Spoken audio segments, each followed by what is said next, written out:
The Italian Football Federation, FIGC, are investigating Juventus midfielder Nicolo Fagioli over possible sports betting. The FIGC gave a statement on Wednesday that they opened the investigation into the 22-year-old who has won Italy cap and was voted best under 23 player in Serie A last season in August. Fagioli is suspected of using a variety of identities to place bets on illegal sites. If found in breach of the FIGC Sports Justice Code, which prohibits professional players from betting on football, he could face a 3-year suspension and a fine of €25,000. This season, Fagioli has played 6 matches for Juventus, who are third in Serie A. The club have battled off the field scandals this year, with last season being dominated by a fraud scandal and the club missing out on a Champions League place after the FIGC deducted 10 points. French international midfielder Paul Pogba has been suspended since September 11th following a positive doping test and faces a possible 4-year ban. When it rains in Turin, it seems to pour on Juventus.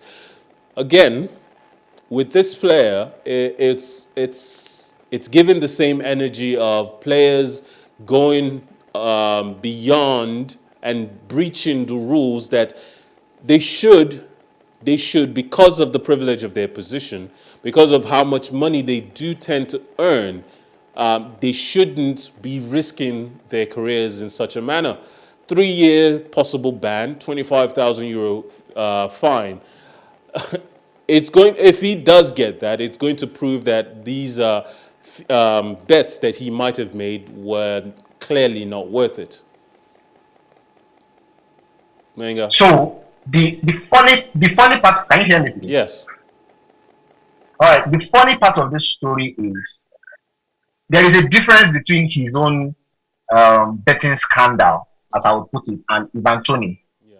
His own is that he was placing bets first with an anonymous identity on illegal betting sites, uncensored or unlicensed betting sites. So it's not just that he was a footballer and was betting.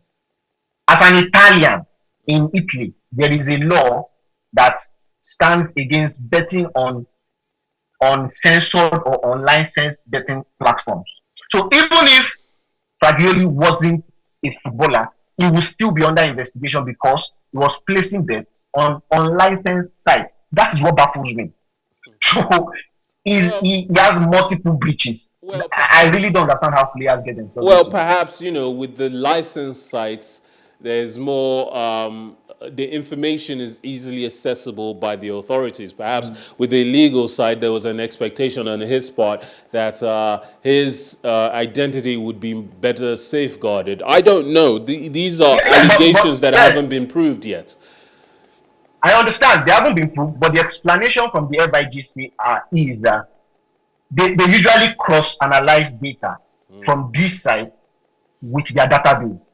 So if I'm Nicolo and I am literate, I am a professional footballer, and I am Italian, so I am not a foreigner. I grew up in Italy. I know these laws.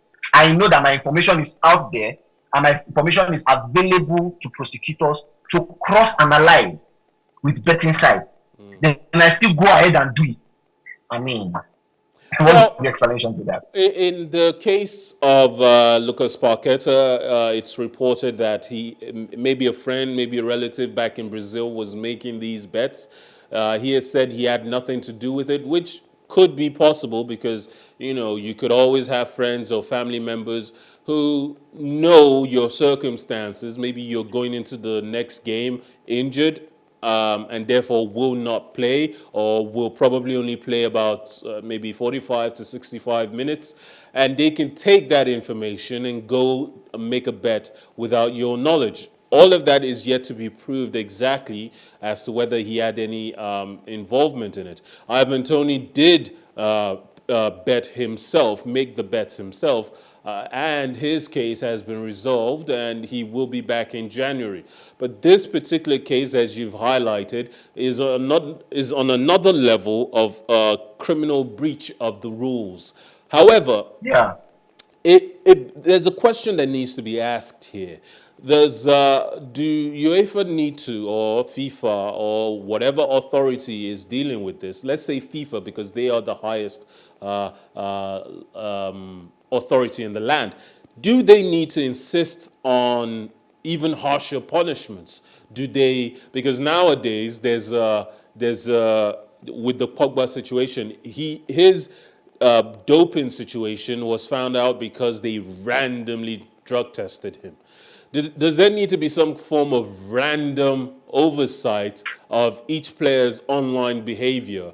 Do players need to now sign a contract waiver to allow the authorities to randomly check their online behavior in order to weed out this constant situation now? Because this is 3 players in the space of 1 year being accused of doing this thing. So it's really funny because all the ideas in my head, as I'm having the ideas, I am poking holes in those ideas as well. Because first of all, as a human being and as a stubborn person myself, I know that making rules doesn't change a person's heart. The fact that you say don't do this doesn't mean the person won't do it. As a matter of fact, people intentionally do that thing just because you told them not to do it. So saying that there should be stiffer rules against betting, I don't think it will solve anything. Betting has been existing since time immemorial. We're in 2023 and players are still found wanting. Let's not forget there is a Nottingham Forest player also under investigation for betting. So it cuts across everywhere. I don't think it's about stiffer rules. What I think, which I can still poke holes on, is involve the clubs, sanction the clubs, make it a policy that is ingrained in the constitution, so that when the clubs know what they would lose, the clubs themselves can even put it in the contract. When you are found wanting in breach of this, we could even take you off our payroll. We could end your contract by mutual agreement or whatever. So the stiffer rules or whatever isn't coming from FIFA or UEFA or from the FA. It is coming from the club. I think clubs are better suited to deal with this, as long as there is a policy that would drag them if they don't. The Juventus we're talking about, they almost lost out of Europe. If not that the Conference League helped us increase the number of teams qualifying for the continent to 7th position. They finished 7th. They would have been nowhere in Europe, right? If not for Conference League. So if those rules are directed at the clubs themselves will now know how to infuse it into contracts to see how they can manage this to the barest minimum.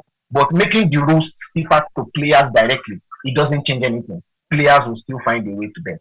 All right, so basically your policy is hold the clubs more accountable. They should take a more proactive steps into preventing these situations, and therefore the oversight won't have to be carried out by FIFA or UEFA or the FA in each country.